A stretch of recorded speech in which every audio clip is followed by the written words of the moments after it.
let's be honest. If I followed you around all day and watched everything that you do, what would I see? Would I see a fully productive person accomplishing their goals day in and day out? Or would it show me how distracted or unaligned you are with the life that you ultimately want to create here?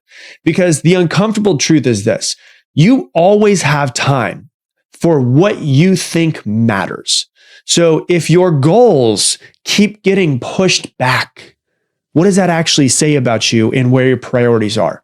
So today, I'm going to give you 6 different strategies to make you extremely productive and how to make time for everything. And most of these are not anything that you've really ever heard of when it comes down to productivity. So I want to actually dive in and teach you each one of these 6. So let's dive into it. So number 1 is that the number 1 real productivity killer is open loops. And so let me explain what this is. This one's really big. An open loop is anything that you haven't closed out yet.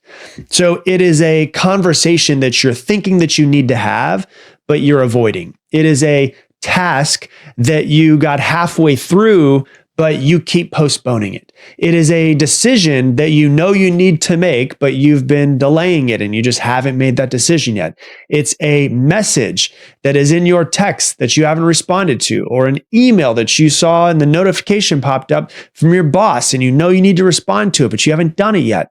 Or it's a goal that you said that you would start soon, but you haven't even started yet. You have to understand that your brain hates open loops. So what does it do? When you have an open loop, it keeps them running in the background constantly. So every open loop that you have in your brain is consuming just a little bit of energy from you, because your brain has these open loops that it wants to close, but you just keep opening up more tabs. Your brain is like a massive hypercomputer, right? But you have 75 open tabs on that computer. And it's like leaving the tabs open but doing nothing. Even though you're doing nothing, nothing productive is being done, energy is being consumed by all 75 of those tabs that's running in the computer. Not time is being wasted, energy is being wasted. And so this is why you can feel exhausted even when you didn't do much. This is why you can feel like you don't have enough energy to be as productive as you want to throughout the day. It's because you're carrying with you 14 mental tabs that are open, 8 things that you should do, 6 things that are unresolved decisions, 3 goals that you haven't committed to. So you don't necessarily need better time management. You need a better loop management. And so what you want to do is you want to wake up in the morning and write down all of the mental tab list, everything that is unfinished. Write down everything that is unfinished, every single little teeny tiny thing. And then here's what you want to do with each one of them. You want to decide which ones you need to eliminate. And you need to eliminate the things that don't matter. Just close that tab out. You need to schedule what does matter.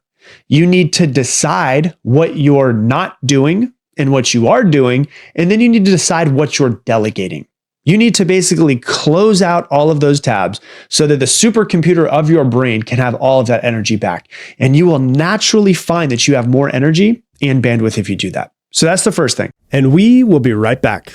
Hey, I want to interrupt today's episode to tell you about my sponsor. It is me, myself. If you didn't know, I obviously have some coaching programs outside of the podcast to help you learn and grow and become a better version of yourself. Step-by-step programs and processes to help you become better in your life and create the life that you want. If you want to learn more about it, you can go to coachwithrob.com. Once again, coachwithrob.com. Check it out. And let's get back to the episode.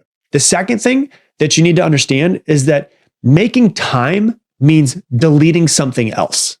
So you don't just find time. Like you don't go searching outside and find time in a bush. Like you're not like, oh my gosh, I found 30 minutes in the rose bush, right? No, you delete something else to create space for the thing that you want to create time for.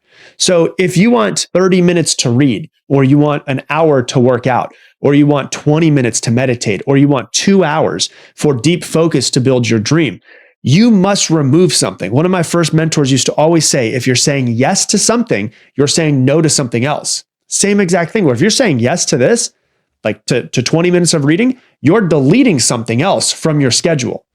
And so the uncomfortable truth is that most people are not out of time. They just don't have the courage to delete things from their schedule. And so next time you get hit with an Instagram ad on this new fancy, beautiful planner, has highlighters that it comes with and colors that you can put inside of your planner. You don't need a fancy planner. You need a new ruthless filter of saying yes to some things, saying no to some things, and deleting everything that you don't need so that you could put some yeses in there. And so you've got to ask yourself, when you look at your schedule, you look at your calendar, you look at what meetings you're showing up to, whatever it might be, or meetings that you're scheduling, you got to ask yourself, does this move my life forward? Does this align with who I want to become? Or is this just like some comfortable distraction that's in my schedule, right? Every yes that you have in your schedule costs you something else. So you've got to be really intentional with your yeses. The most productive people that I know, like the seriously productive people, are the best, literally ruthlessly amazing at saying no to anything that doesn't move their life forward. So that's number 2.